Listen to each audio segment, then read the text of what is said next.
ओम पूर्णमदः पूर्णमिदं पूर्णात् पूर्णमुदच्यते पूर्णस्य पूर्णमादाय पूर्णमेवावशिष्यते। ओम शांति शांति शांति। हम लोग यहाँ बृहदारण्यक उपनिषद का शांकर भाष्य समेत अध्ययन कर रहे हैं।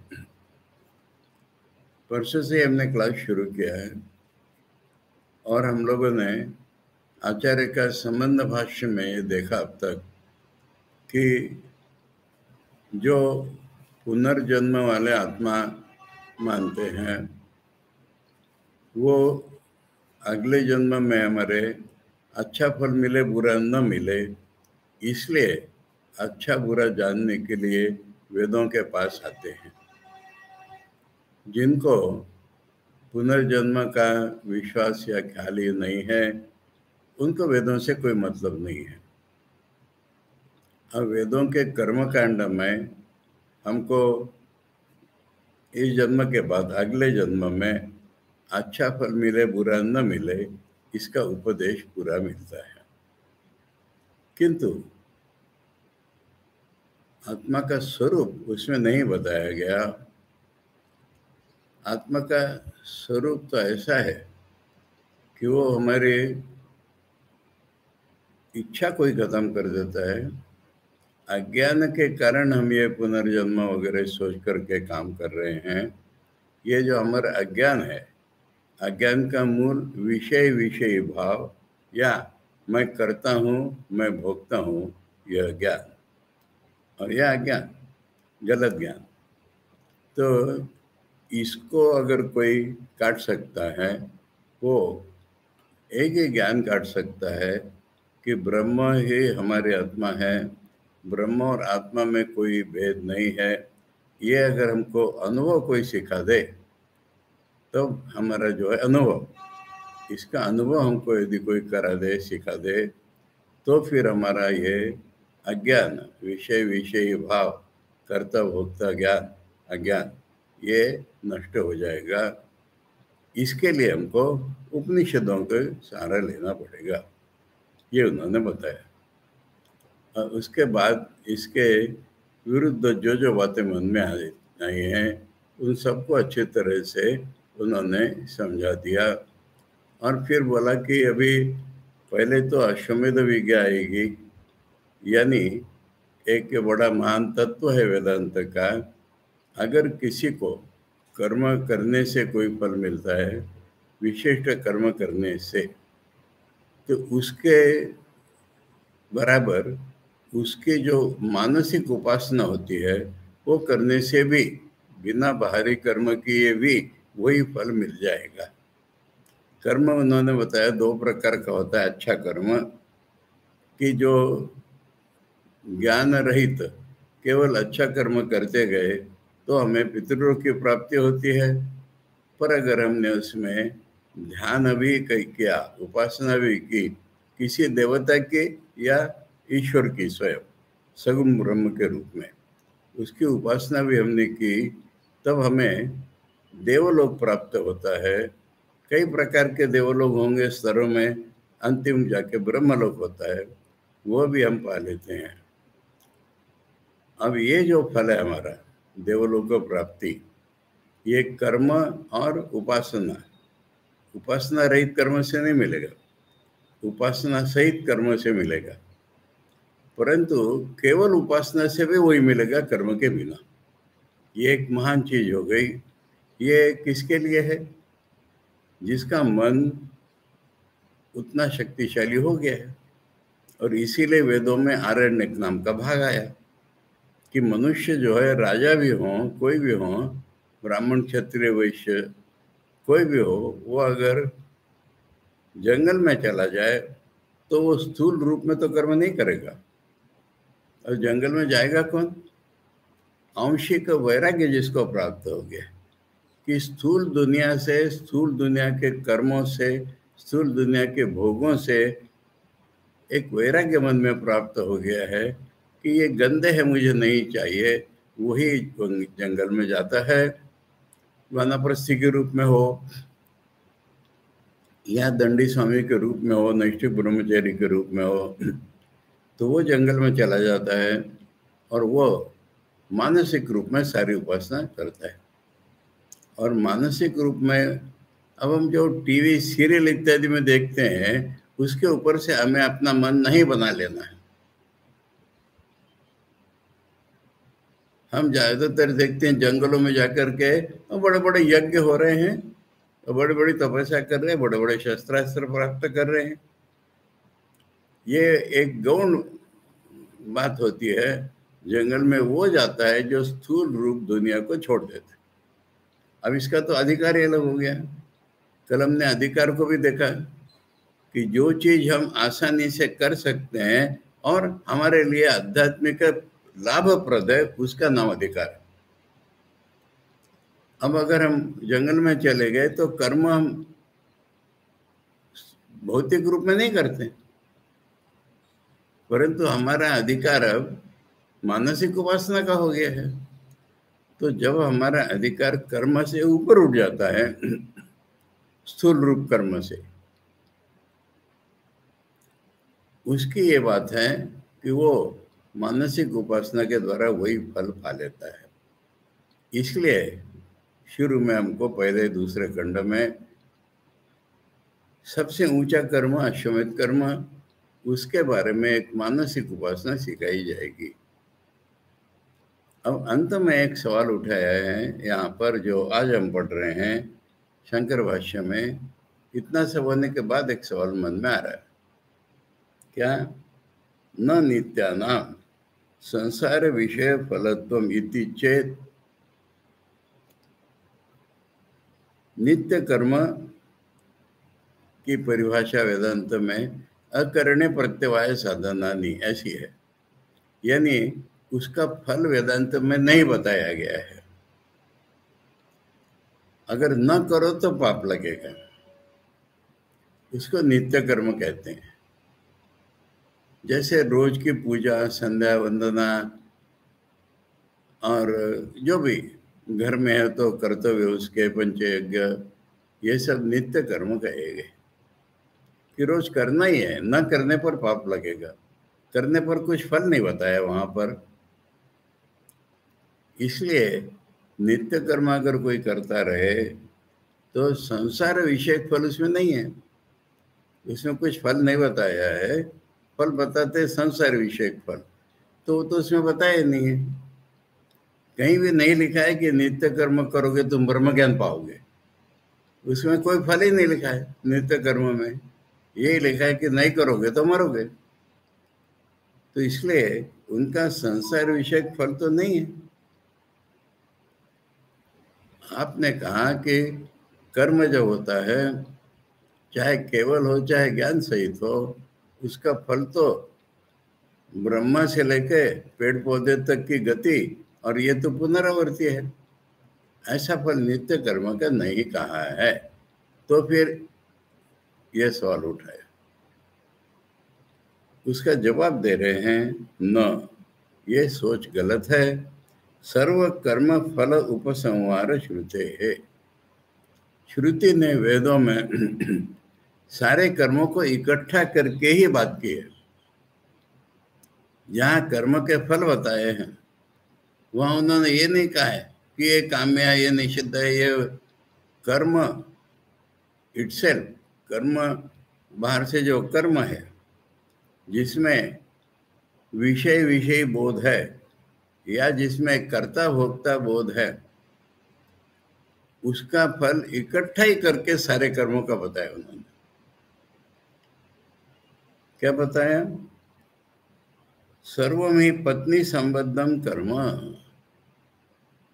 यानी गृहस्थ के जो कर्म हैं, वैदिक जो कर्मकांड के जो कर्म हैं, नित्य कर्म भी कर्मकांड ने हमको सिखाए हैं। तो इसलिए वैदिक जितने भी कर्म हैं वो पत्नी के बिना तो होते ही नहीं है। एक महत्व की बात है, यानी गृहस्थ के जीवन में पत्नी का इतना अधिक महत्व दिया है कि पत्नी के बिना तो कोई काम ही नहीं होते। इतना ही नहीं, कुछ यज्ञ ऐसे हैं बड़े बड़े कि इसमें जो सामग्री अग्नि में अर्पण की जाएगी ना, हर एक चीज का शुद्धिकरण करना पड़ता है। तो उसमें गृहस्थ की जो पत्नी है, गृहिणी है, वो आके उसको देख जाए अपनी नजरों से तो पवित्र हो गई। इसलिए इसका अविभाज्य अंग है। तो आपको पत्नी क्यों चाहिए?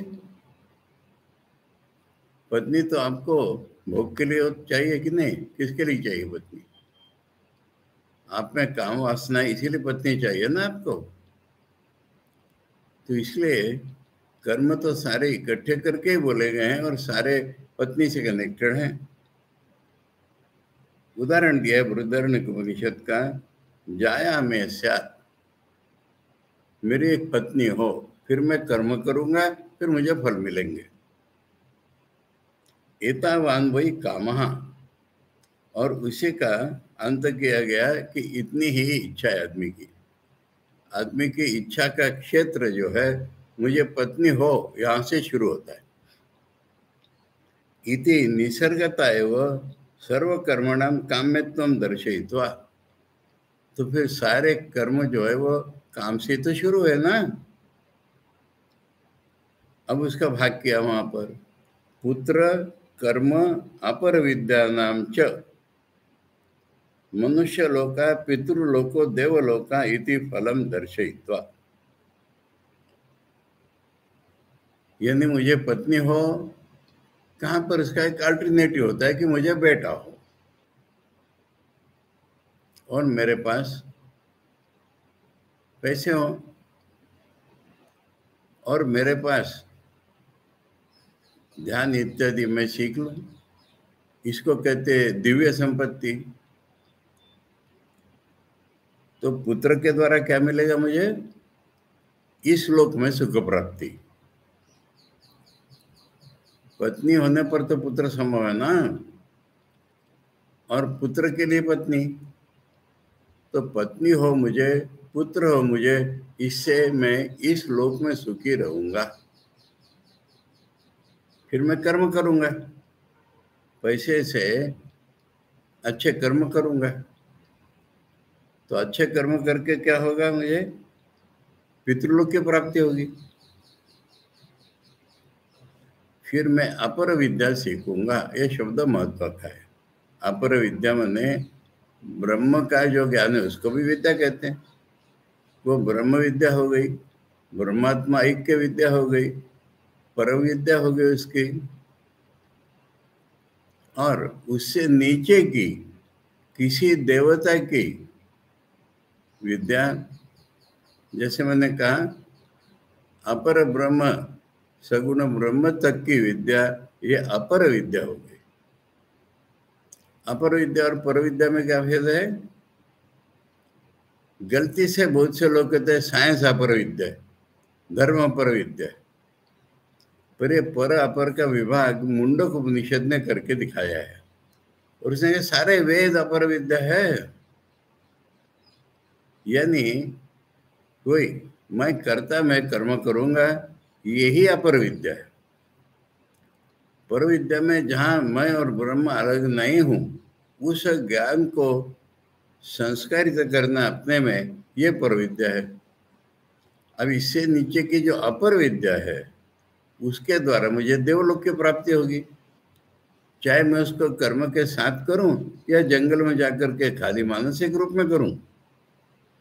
जंगल में जो वानप्रस्थ आश्रम होता था, उसमें भी पत्नी साथ होती थी। तो इसलिए संसार से मुझे विरक्ति हो गई है, परंतु पत्नी मेरे साथ है। ये जंगल में भी होता था और वहां पर मानसिक उपासना की जाती थी। तो इसलिए ये अपर विद्या में जो है देवलोक की प्राप्ति होती है। ये बृहदारण्यक ने सब प्रकार के कर्मों, उपासना भी कर्म है, शारीरिक में नहीं मानसिक रूप में। बोध तो उसमें वही है, मैं करता हूँ और मैं भोगता हूँ, स्थूल रूप में नहीं कर रहा हूँ। तो इसलिए ये सारे के सारे इकट्ठा करके हमको वेदों ने यह सिखा दिया कि पत्नी और पुत्र की प्राप्ति से यह लोग, कर्म करने से पितृलोक, और अपर विद्या के साथ कर्म करने से या खाली अपर विद्या को कल्चर करने से हमें देवलोक की प्राप्ति होगी। इसी का दूसरा वर्णन होता है, त्रि अन्नात्मकताम च अन्ते उपसंविरिष्यति। ये 3 प्रकार का अन्न है। अन्न माने वही विषय, विषय भाग को अन्न कहते हैं, खाना कहते हैं उसको। कौन से 3 प्रकार? त्रयम वा इदम नाम रूपम कर्म। इसमें बहुत कुछ चीजें आचार्य ने बता दी, क्योंकि बहुत सारे भाष्य करने के बाद बृहदारण्यक भाष्य है ये।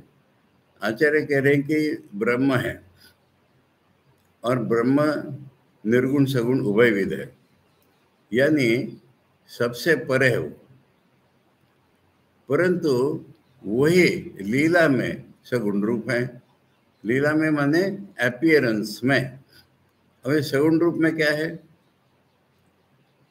अलग अलग रूपों में प्रकट होता है। ब्रह्म जो है अलग अलग रूपों में प्रकट होता है, और ये रूप जो है ना, कोई भी हो, प्रतिक्षण परिवर्तनीय रूप। प्रतिक्षण परिवर्तनीय रूप है तो हमको सत्य क्यों प्रतीत होता है? एक तो उसका जवाब है कि ब्रह्म होने के कारण उसका रूप भी सत्य प्रतीत होता है, परंतु ऐसा प्रतीत नहीं होता है। ब्रह्म से अलग रूप में सत्य प्रतीत होता है। उसका कारण है नाम। जब हम किसी वस्तु को एक नाम दे देते हैं, वस्तु नहीं है वो, रूप तो प्रतिक्षण परिवर्तनीय है। अरे न कोई नदी है, न कोई पहाड़ है, न कोई मनुष्य है, न कोई स्त्री है, प्रतिक्षण परिवर्तनीय रूप है। पर जब एक नाम हो गया, तुम राम हो, श्याम हो, हरि हो, कुमारी हो, वनिता हो, बस तब उसमें एक सत्यत्व आ जाता है। तब हमको लगता है कि हाँ, ये कुछ एक चीज है। अब ये नाम क्या है? ये तो केवल ध्वनि है ना, आवाज है ना, क्या कहेंगे हम, खाली आवाज है ना। अब जो ब्रह्म है उसका पहला प्रकटीकरण आवाज के रूप में होता है, अनाहत ध्वनि, फिर ओम, और ओम से फिर सारी वाणी निकलती है, और वाणी में हर शब्द को एक अर्थ हो जाता है। तो इसलिए नाम और रूप के द्वारा दुनिया बना बोलते हैं हम। ब्रह्म नाम के द्वारा अलग अलग रूपों में प्रकट हो रहा है। अब अगर कोई नाम है और रूप है तो उसके साथ एक चीज और जुड़ जाती है, कर्म। मैंने बाहर का उदाहरण दे तो मिट्टी है, और मिट्टी को हमने एक रूप दे दिया, उसका नाम कर दिया घड़ा। अब घड़े में पानी भर के रखेंगे, अपने ऊपर लो इसको कि ब्रह्म है, और उसका नाम हो गया राम श्याम, एक रूप हो गया सतत परिवर्तनीय, और वो कुछ काम करने लगा। हर एक का काम अलग अलग हो जाता है, उस नाम के अनुसार, रूप के अनुसार उसका अपना काम हो जाता है। तो ये तो सब नाम रूप में से अभिव्यक्त होने के बाद ही होता है ना। इसी को कहते 3 प्रकार का अन्न। यानी है ब्रह्म के ऊपर से देखो तो ये तो सब उसके अनुभव के विषय हैं, नाम रूप और कर्म। सर्व कर्मणाम फलम व्याकृतम संसार एवं इति। इसका फल क्या होगा? प्रकट दुनिया, चाहे स्वर्गलोक हो, चाहे ब्रह्मलोक हो, चाहे मनुष्य लोक हो। पाप पुण्य समान होने से मनुष्य लोक बोला है, गलत कर्म करने से हीन योनि होती है। तो ये तो सब प्रकट संसार ही हुआ ना। इस तरह से नित्य कर्म को लपेट करके, सारे कर्मों को इकट्ठा करके, क्योंकि पत्नी पुत्र से कर्म शुरू होते हैं, इसलिए इन सारों का फल जो है नाम रूप और कर्म वाली दुनिया, अर्थात व्यक्त हुई दुनिया, ये बताया। यहाँ पर आचार्य ने नित्य कर्म के बारे में अलग अलग उपनिषदों में खूब सविस्तार चर्चा की, वैसे यहाँ नहीं की। यहाँ बड़ी तत्व रूप में कर दिए।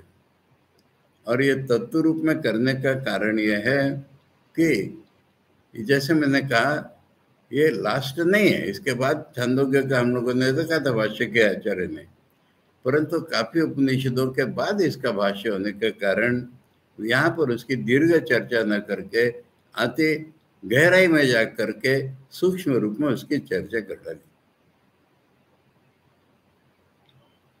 इदम एव त्रयम, ये नाम रूप और कर्म प्राग उत्पत्ति प्रकट नहीं हुए। जब प्रलय था, सृष्टि हुई नहीं थी, तो न नाम था, न रूप था, न कर्म था, तो कहां से आया? तरी माने उस समय अव्याकृतम आसीत, अप्रकट रूप में था, अव्यक्त रूप में था, सगुण ब्रह्म के अंदर था, प्रकट ही नहीं हुआ था। तदेव पुनः सर्व प्राणी कर्मवशात व्याक्रियते बीजादिव वृक्षा।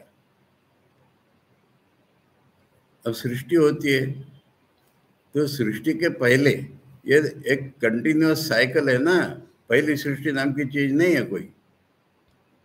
तो उस सृष्टि में हम लोग थे और उस सृष्टि में हमारे कर्म थे और उसका फल बीज रूप में हमारे साथ था, प्रकट नहीं था।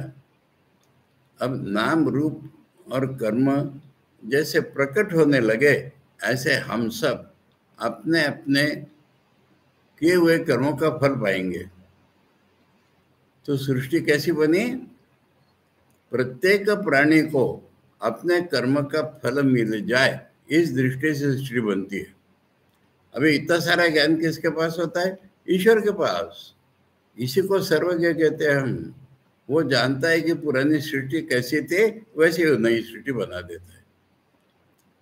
तो इसलिए ये तदेव पुनः, वही फिर से सर्व प्राणी कर्म वशात, सारे प्राणियों के कर्म के अनुसार व्याक्रियते, व्यक्त हो जाती है, बीजादिव कृक्षा। उदाहरण माने ये सब बीजाकार में धारण करता है, जिसको हमको देख नहीं पाते। बीज को अगर हम तोड़े काटे तो उसमें क्या हमको पेड़ दिखता है? परंतु इसी बीज को जब हम जमीन में गाड़ते हैं तब पेड़ हो जाता है। सारा पेड़ उस बीज की अंकुरित अवस्था है। इस तरह से ये प्रलय और सृष्टि का संबंध है। वहां अप्रकट है, यहाँ प्रकट है। प्रकट बाद में फिर अप्रकट हो जाएगी, अप्रकट बाद में फिर प्रकट हो जाएगी। ऐसा ये संसार चक्र चलता है, इसका कोई अंत नहीं है। ज्ञान में इसका अंत है। जब हम ये जान जाते हैं कि हम भगवान से अलग नहीं है, तब इसका अंत है। हमारे लिए बाहर सृष्टि चलती रहेगी। सोयम व्याकृत अव्याकृत रूपा संसारो, तो शायद ये प्रकट हो प्रलय में, अप्रकट हो सृष्टि में, प्रकट हो, है तो ये संसार अविद्या विषया। ये सारा गलत ज्ञान में हो रहा है। मैं और तू इस विभाग में ही हो रहा है। जहां मैं और तू विभाग नहीं, वहां सृष्टि की कल्पना ही नहीं है। निर्विकल्प समाधि में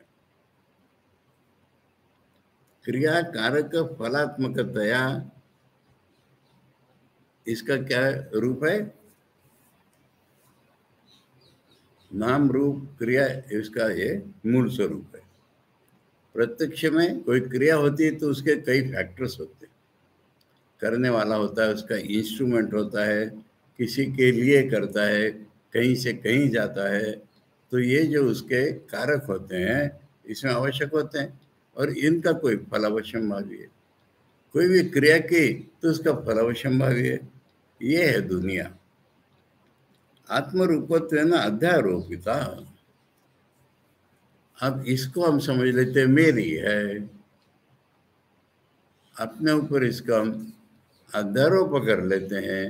हम अपना स्वरूप ही नहीं देखते। हम इसके बदले मैं कर्म करने वाला, मैं फल पाने वाला, मेरे फैक्टर्स, ऐसा ही हमारा ज्ञान हो जाता है। ऐसे हमारा ज्ञान होता है, जो आत्मा के ऊपर हम इसको ऊपर चढ़ा लेते हैं अपने बोध में। अपने बोध में आत्मा के जगह इसको डाल देते हैं, आत्मा के ऊपर मान लो इसको चढ़ा देते हैं, आत्मा नहीं दिखती, फिर यही दिखता है हमको। अविद्या एव मूर्ता मूर्त तद वासनात्मका। वही गलत ज्ञान के कारण कभी तो रूप होता है इसका, कभी रूप नहीं होता है। प्रलय काल में वासना अमूर्त रूप में रहती है, वहां पर, यहाँ पर प्रकट हो जाती है। तो ये सारा का सारा उसी चक्र में घूमने वाली चीज है। अतो विलक्षणो, इससे अलग। अब अलग बोलो तो ये अलग वो अलग, ऐसा नहीं। इसलिए शब्द हमेशा आता है विलक्षण, यानी इससे अलग नहीं, पर उसकी पहचान अलग। उसकी पहचान अलग, इसकी पहचान अलग, इसका नाम है विलक्षण। अनाम रूप कर्मात्मको, न उसमें नाम है, न रूप है, न कर्म है, ऐसे विलक्षण है वो। अद्वयो, दो ही नहीं, भागे नहीं यहाँ पर। नित्य शुद्ध मुद्द मुक्त स्वभावो भी, वो नित्य है, परिवर्तनीय भी नहीं है, नित्य शुद्ध है, हमेशा ही शुद्ध है, उसमें इम्प्योरिटी का स्थान ही नहीं है।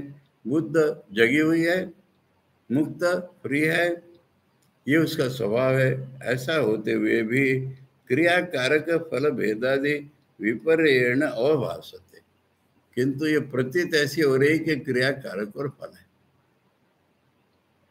मूल में इसके स्वरूप में ये कुछ भी नहीं है, पर ये दुनिया ऐसी ही दिखती है।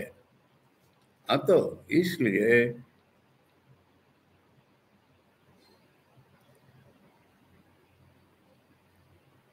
अस्मात् क्रिया कारक फल भेद स्वरूपात, ये जो क्रिया कारक और फल भेद है अलग अलग, इससे अलग, एतावद इदम इति, हमको जो मालूम होता है इसकी लिमिट तो इतनी है बस, इसकी लिमिट तो इतनी है, फल पाओ फिर कर्म करो, फल पाओ फिर कर्म करो, ऐसी इसकी लिमिट है। साध्य साधन रूपाद विरक्तस्य, ये सब महत्व की चीज होती है वैराग्य। वैराग्य मुझे फलानी चीज नहीं चाहिए, फलानी चीज चाहिए, फटाका फटा पहनो, ये वैराग्य नहीं है। कि मैं कुछ करके कुछ पाता हूँ, ये दुनिया है पूरी, क्रिया कारक उसका फल है। अब जो करके पाऊंगा वो तो सीमित ही होगा, फाइनाइट ही होगा, बार बार मिटने वाला होगा। मुझे ये नहीं चाहिए दुनिया, मुझे ये दुनिया नहीं चाहिए जहां पर कुछ करके कुछ कमाना होता है। ये विरक्ति जिसमें हो जाती है, कामादि दोष कर्म बीजभूत अविद्या निवृत्त, ये काम इत्यादि जो दोष हैं उससे हम कर्म करते हैं, इसका बीज जो है क्या है, अविद्या, गलत ज्ञान हमारा। निवृत्त है, उसको हटाने के लिए रज्ज्वामिव सर्प विज्ञान अपनयाय ब्रह्म विद्या आरभ्य, इसके लिए उपाय तो एक ही है, ब्रह्म विद्या, ब्रह्म ज्ञान का संस्कार करो अपने ऊपर, तो फिर ये विद्या कट जाएगी, क्योंकि सत्य वो है। असत्य कितना भी प्रबल प्रभावी हो, सत्य उससे ज्यादा प्रबल प्रभावी होता है। इसलिए उसको हमको कल्चर करना पड़ता है, उसको अपने में हमको पनपाना पड़ता है उस ज्ञान को। ऐसा जब करेंगे तब वो कट जाएगा, और कोई उपाय नहीं है। उदाहरण, रज्जू के बदले हमको सांप दिखता है, वो हमने अपने मन में, अपने बोध में रज्जू के ऊपर चढ़ा लिया है। अब लाइट जब डालते हैं हम, तब हमें पता चला रही है तो रस्सी है, तो फिर वो सांप खत्म हो गया हमेशा के लिए। खाली सांप मिथ्या है कहने से नहीं होगा, प्रकाश डालो, प्रकाश डालो, रज्जू का स्वरूप मालूम हो गया। सांप देखने का एकमात्र कारण था रज्जू का स्वरूप मालूम न होना।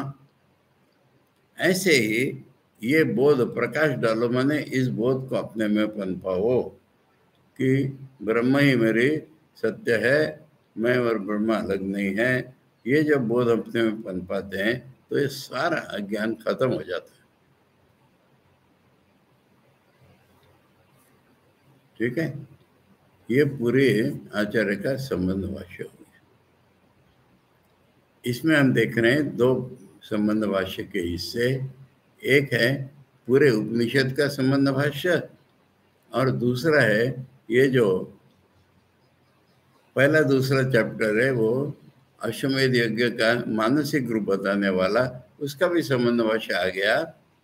अंत में फिर जनरल संबंध भाष्य आया, वो नित्य कर्म के सवाल के ऊपर से पूरे इसका उपसंहार आचार्य ने किया, पूरे इसका संबंध भाष्य हो गया। अब हम उपनिषद पढ़ना प्रारंभ करते हैं। इसके पहले एक बात रह गई हमारी, इसके पहले हमने थोड़ी सी पद्धति इस बार अलग अपनाई, इसलिए एक चीज रह गई अभी।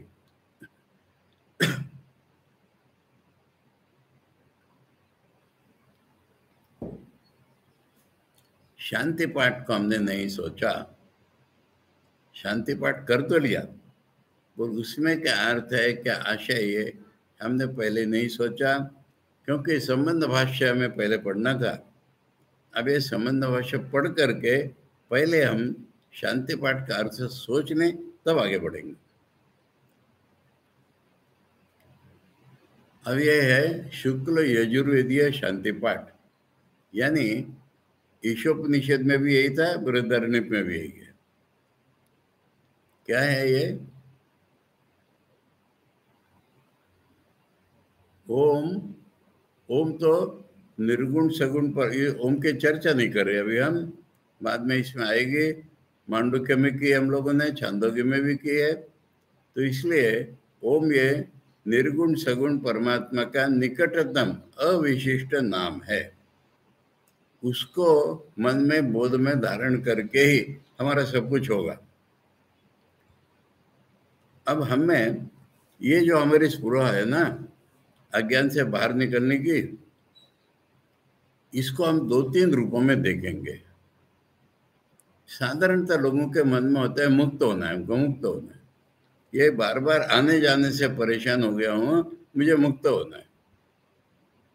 अब ये मुक्त होना है, मैंने कहीं जाके बैठ जाऊंगा, वहां से नहीं आऊंगा, ऐसी कल्पना होती है लोगों के मन में।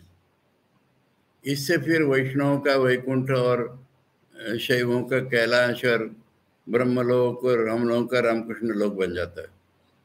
पर ऐसा कहीं भी जाना होगा तो वापिस आना ही पड़ेगा। हम क्यों ऐसा सोचते हैं? क्योंकि हमें अपूर्णता है। अब हम इसको बिल्कुल एक नए डायरेक्शन से लेने जा रहे हैं, और वो नई दिशा ऐसी है कि पूरी विद्या किसके लिए है। और एक शब्द में जवाब देना है तो हम कहेंगे साधक के लिए है। ये विद्वानों के लिए, पीएचडी पाने के लिए, पुस्तकें लिखने के लिए नहीं है। तो ये साधक कौन जीव है, इसकी अगर हम चर्चा करें, हम बिल्कुल मूल में जाकर के चर्चा करेंगे। और वो है स्वामी विवेकानंद ने दिए हुए एक उदाहरण से। एक चींटी जो है रेल की पटरी पर रेंग रही है और एक विशाल का इंजन धड़धड़ाते हुए आ रहा है। चींटी ने क्या किया, अपने को बचाने के लिए पटरी से उतर गई। इंजन नहीं, कुछ नहीं किया। इंजन ने चींटी को बताया भी नहीं, क्योंकि इंजन को एक ज्ञान ही नहीं है कि मैं हूं। कितना भी विराट शक्तिमान हो, वो मैं हूं ये ज्ञान उसमें नहीं है, चींटी में है। तो हमने विराट का इंजन और छोटी सी चींटी का उदाहरण लेकर के जीव की व्याख्या की। जीव, प्राण, जीव। हम जीव प्राण को खाली हलचल के रूप में देखते हैं, एनिमेशन, परंतु मूल स्वरूप है उसका मैं हूं ये बोध। अब ये मैं हूं बोध वाली जो चींटी थी, सबसे बड़ा रूप ले लो, आकार में हाथी और बल में शेर एक तरफ रखो, और दूसरी तरफ लो आदमी, मनुष्य में और विशालकाय हाथी शेर में क्या फर्क है? अब उनमें मैं हूं, और मैं हूं तो मुझे मरना नहीं है, मुझे जीना है, ये उसके साथ आ जाता है। इसको छोड़ करके कुछ में बदलाव करके बेहतर बनो, ये स्पृहा उनमें नहीं होती। उसी के अंदर पक्षी लोग घोंसला बना लेते हैं, पशु लोग पर्वत की कोई गुहा ढूंढ लेते हैं, जलचर लोग तो जल में ही रहते हैं। यानी युगों युग बीत गए। स्वामी जी की भाषा अगर हम करें कि गाय को कभी किसी ने झूठ बोलते नहीं देखा है, पेड़ को चोरी करते नहीं देखा है, परंतु युगों युगों से गाय गाय है, पेड़ पेड़ ही है। मनुष्य चोरी भी करता है, झूठ भी बोलता है, परंतु अगर अपने में सही बदलाव लाए तो भगवान बन सकता है। यानी कुछ बदलाव ला करके अपने में इम्प्रूव करना, ये मनुष्य का मूल स्वभाव है। मनुष्य का पशुओं से जो फर्क है वो खाली उसमें बुद्धि है, उसमें ये है वो है, इससे नहीं होता है। समाज संस्था है, उसमें विवेक है, ये सब बात की बातें हैं। परंतु मैं कुछ करके बदलाव लाऊं। अब ये क्यों होता है? उसके मूल में घुसो तो मनुष्य को अज्ञान में भी एक कहीं से संस्कार रूप में कि मैं तो पूर्ण था, कभी मैं तो कभी पूर्ण था, परफेक्ट था, अनंत सत्ता थी मेरी, अब वहां से गिर गया हूं। मैं कुछ बदलाव करूंगा तब मैं दोबारा पूर्ण बनूंगा। तो मनुष्य में हम दो चीजें देख रहे हैं, एक तो कुछ करके इम्प्रूव करने की, और दूसरी उसके भी मूल में जाओ तो मेरे में अपूर्णता है वो दूर करना है मुझे, क्योंकि एक पूर्णता का संस्कार है उसमें। यही फर्क है मनुष्य में और पशुओं में। अब ये पूर्णता का संस्कार है, अपने को अपूर्ण पा रहा है, इसलिए कोशिश करना ये उसका काम है।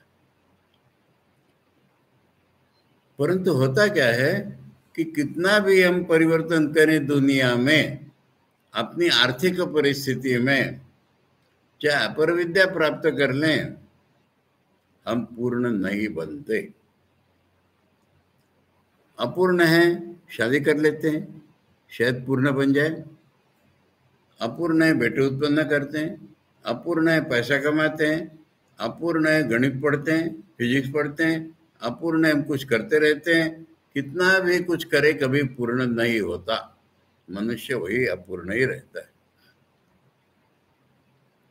अब है तो ब्रह्म रूप न मनुष्य, इसलिए एक विकास जब उसके मन का होता है तो एक दूसरे प्रकार का भाव उत्पन्न होता है। और वो दूसरे प्रकार का भाव ये उत्पन्न होता है कि अरे मैं अगर अपने में फर्क करूंगा ना तो पूर्ण बन पाऊंगा, दुनिया में बदलाव करके मैं पूर्ण नहीं बनूंगा। अपने में अगर कुछ मैं फर्क करूंगा ना तो मैं पूर्ण बन पाऊंगा। इसको साधक कहेंगे। जैसे चींटी में इंजन में फर्क है, जैसे मनुष्य में हाथी में फर्क है, ऐसे साधक में और साधारण मनुष्य में फर्क है। जो क्रियाशील नहीं वो मनुष्य ही नहीं, परंतु जिसका मन इस क्रियाशीलता को तोड़ करके बाहर निकलने की कोशिश करता है वो साधक है। जो अपने में बदलाव होकर के पूर्णता लाने की कोशिश करता है उसका नाम साधक है। और यहाँ जितनी कोशिश होती है, जितने प्रवचन होते हैं, वो एक साधक दूसरे साधकों के साथ संवाद कर रहा है, इस प्रकार के होते हैं। इसलिए बोलने वाला सुनने वाले सारे साधक इस रूप में ये प्रवचन होते हैं। अब ये साधक के लिए अब हम आते हैं। अब ये साधक क्या सोचता है? साधक के मन में स्फुरा क्या है? मुझे पूर्णत्व चाहिए, बस। साधक के मन में स्फुरा है कि मुझे पूर्णत्व चाहिए। मैं इसका बाहर से एक उदाहरण दूंगा। शारदा देवी जी पहली बार अपने गांव से दक्षिणेश्वर आई है। 18 साल की मुश्किल से उम्र होगी उनकी, और पूर्णिमा के दिन पूर्ण चंद्र को देख रही है। और पूर्ण चंद्र को देख करके भगवान से प्रार्थना कर रही है कि हे भगवान, इस पूर्ण चंद्र के ऊपर भी कुछ काले दाग हैं, मेरे मन में इतना भी काला दाग न रहे। यानी हम कहेंगे कि इस पूर्णत्व को पाने के लिए आदमी जब पागल हो उठता है, वो साधक है। अब इस दुनिया में तो ढूंढा उसने, पूर्णत्व नहीं मिला, तो उसको ये शांति पाठ वाला मंत्र सिखा रहा है, पूर्णम अधः। अरे तो जिस पूर्णत्व की कोशिश में है ना, वो पूर्णत्व यहाँ का नहीं है, परे का है। वो पूर्णत्व परे है दुनिया से, यहाँ नहीं है। पूर्णम अधः, अधः माने उधर का, दूर का, पार का। अब मान लो तूने पा लिया वो, अब मान लो तू ब्रह्म से अभिन्न हो गया, तभी तो पूर्णत्व पाएगा। अब तेरा जीवन ऐसा बदल जाएगा कि यहां भी तू पूर्ण हो जाएगा। पूर्णम इदम, पहले नहीं, पहले पूर्णम अधा। ये जीवन अपूर्ण है, जितनी भी कोशिश कर, कूद फांद कर, पूर्णत्व इस जीवन में नहीं मिलता, पूर्णत्व उधर का है। पर अगर तू वो पूर्णत्व पा लेता है, तब देखना तेरा जीवन ही पूर्ण हो जाता है। फिर यही तुझे सब पूर्ण, तुझे दुनिया नहीं दिखाई पड़ती, सब पूर्ण ब्रह्म ही दिखा पड़ता है दुनिया में, अपने में, दुनिया में। इसलिए पूर्णम इदम, इदम, यहाँ का जीवन तेरा पूर्ण हो जाता है। क्यों होता है?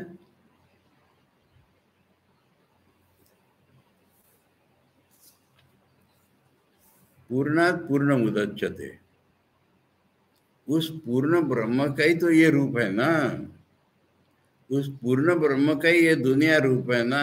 अज्ञान में अलग दिख रही तेरे को, पर जब तुझे ज्ञान हो जाता है तो दिखेगा, अरे ब्रह्म ही तो नाम रूपों से प्रकट है, ब्रह्म ही विषय विषय विभाग में प्रकट है, ब्रह्म ही क्रिया कारक फल के रूप में प्रकट है।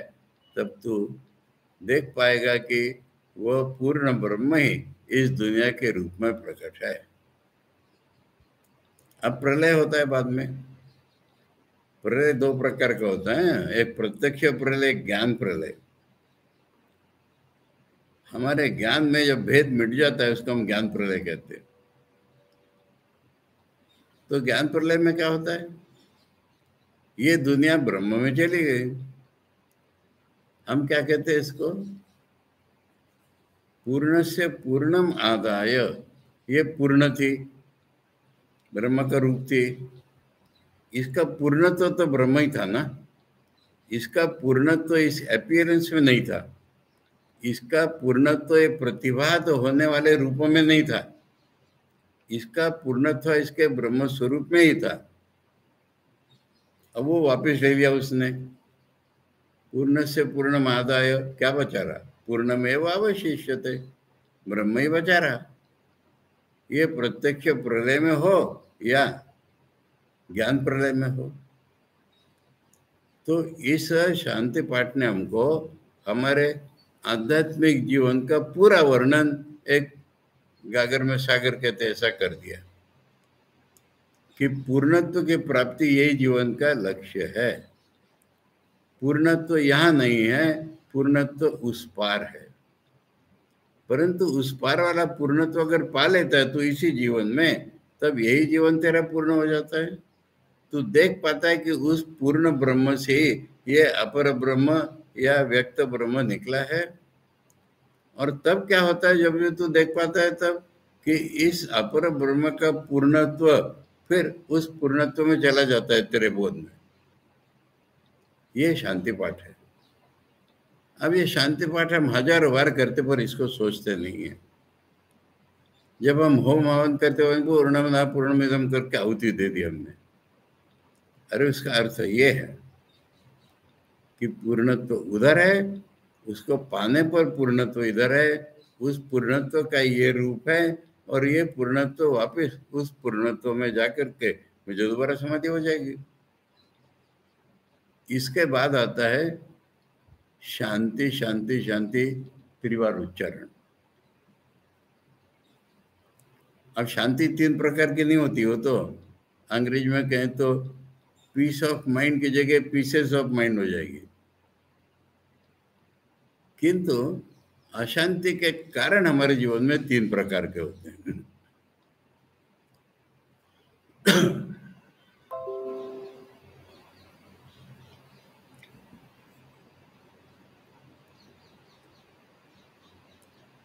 पारिभाषिक शब्दों में आध्यात्मिक, आदि भौतिक, आदि दैविक। आध्यात्मिक माने अध्यात्म जीवन कहते नहीं है, आध्यात्मिक माने अपने बारे में, हमारे शरीर हमारे मन के कारण अशांति उत्पन्न होती है। और फिर आदि भौतिक माने नेचर, जिसको हम कहते हैं गर्मी और सर्दी एक रूप भूतों का। हाँ, आदि भौतिक माने पशु पक्षी प्राणियों के कारण, आदि भौतिक माने दूसरे मनुष्यों के कारण। तो ये बाहर के निसर्ग, मनुष्यतर प्राणी और मनुष्य प्राणी, इनके कारण भी हमारे जीवन में अशांति उत्पन्न होती है। और इनसे निपटते निपटते ये सुनामी आ जाता है या कोरोना आ जाता है, इसे हम कहते हैं दैवी आपत्ति आ गई, इसके कारण अशांति हो जाती है। अभी अगर सारा मिट जाए ना तो मनुष्य साधना भी नहीं करेगा। इसलिए प्रार्थना यह है कि इन सब के होते हुए भी मेरा मन स्थिर भाव से, शांत भाव से माने स्थिर भाव से, गति है ये, स्थिर भाव से गति है। गति है, मैं परमात्मा प्राप्ति की कोशिश कर रहा हूँ, मैं पूर्णत्व होने की कोशिश कर रहा हूँ, वो मेरे से न छूटे। ये चढ़ाव उतार होते रहे, मैं अपने रास्ते पर चलूँ। बाहर के लोग सता रहे ऐसे मुझे प्रतीत होता है, पर मैं न सताया जाऊं, मैं अपने रास्ते पर चलूं। देवी आपत्ति आ गई तो भी मैं अपना रास्ता न छोड़ूं। इसलिए शांति का त्रिवार उच्चारण होता है, और ये भी ओम पूर्वक ही होता है। ये भी उस निर्गुण सगुण ब्रह्म के आधार पर ही होने वाला है। तो ये शांति पाठ हम लोगों ने किया था, पर इसका आशय अर्थ नहीं सोचा था, और ये संबंध भाष्य के बाद हमने इसको सोचा। इसके बाद हम उपनिषद पढ़ेंगे।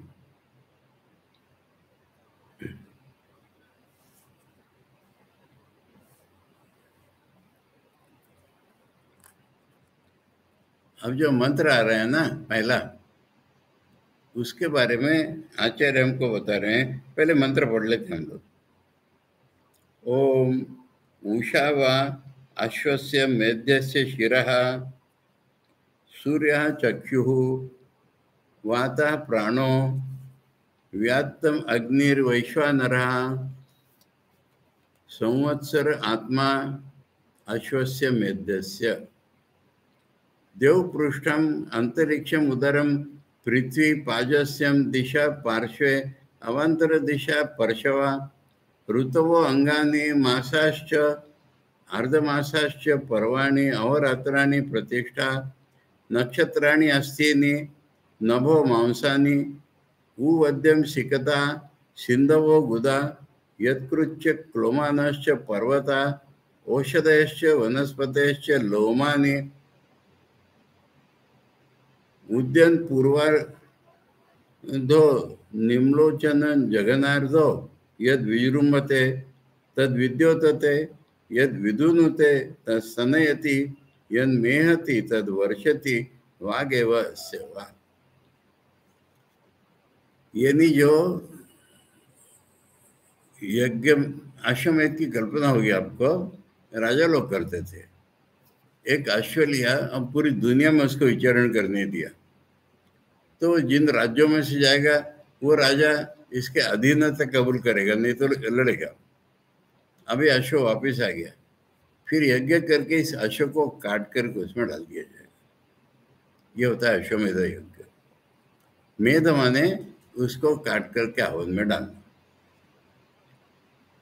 तो अश्व क्या हो गया? मेध्य, जो यज्ञ जिसका किया जाने वाला है वो। अब हमारे पास कोई अश्व नहीं, फिर क्या करेंगे हम? सारी दुनिया को हम अश्व रूप में कल्पना कर रहे हैं। सारी दुनिया अगर अश्व रूप में कल्पना करके मन को एकाग्र करके वैसी उपासना हम कर सके, वैसा ध्यान हम कर सके, तो हमें वही फल मिल जाएगा। हमें अश्व की जरूरत नहीं, काटने की जरूरत नहीं। ये इसमें वर्णन है। तो इसके लिए आचार्य इसकी भूमिका बता रहे हैं हमको।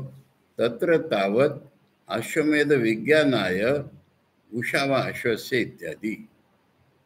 अश्वमेध के बारे में जो अनुभव है, जिसके आधार पर हमको ब्रह्मलोक मिलने वाला है, वो उषावा अश्वस्य इस मंत्र में बताया जा रहा है।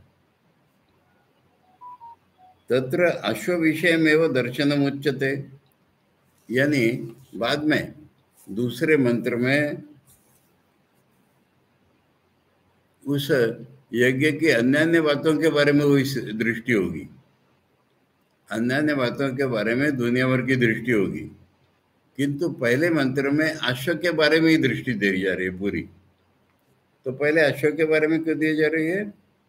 प्राधान्याद अश्वस्य, क्योंकि अश्वमेध में प्रधानता तो अश्व की ही है, इसलिए पहले उसमें दिव्य दृष्टि दी जा रही है। अब प्राधान्य क्यों आप कहते हैं? यज्ञ में तो बहुत सारी चीजें होती हैं। प्राधान्यम च तद नामांकितत्वात् क्रतो हो। प्राधान्य इसलिए है कि क्रतु, क्रतु माने दीर्घ काल चलने वाला जो यज्ञ है, इसका नाम ही तो अश्वमेध दिया है ना, इसलिए अश्व ही प्रधान हुआ ना। पहली बात ये। प्राजापत्यत्वाच्च, और जिस देवता के बारे में यज्ञ किया जा रहा है, जो इसका फल मिलने वाला है, वो हम प्रजापति हो जाएंगे, हम हिरण्यगर्भ हो जाएंगे, हम इस दुनिया के मालिक हो जाएंगे, ऐसा इसका फल है ना। सगुण ब्रह्म के साथ ऐक्य का अनुभव करेंगे, इसलिए तो अश्व की प्रधानता है इसमें। और क्योंकि अश्व के बारे में दृष्टि अगर हमारी ऐसी हो गई, हमको बिना यज्ञ के वो फल मिल जाएगा। इसलिए पहले अश्व के बारे में ही दृष्टि दी जा रही है। ठीक है, इसका वर्णन कल पढ़ेंगे हम लोग। ओम पूर्णमदः पूर्णमिदं पूर्णात् पूर्णमुदच्यते पूर्णस्य पूर्णमादाय पूर्णमेवावशिष्यते। ओम शांति शांति शांति। हरि ओम तत्सत्। श्री रामकृष्णार्पणमस्तु।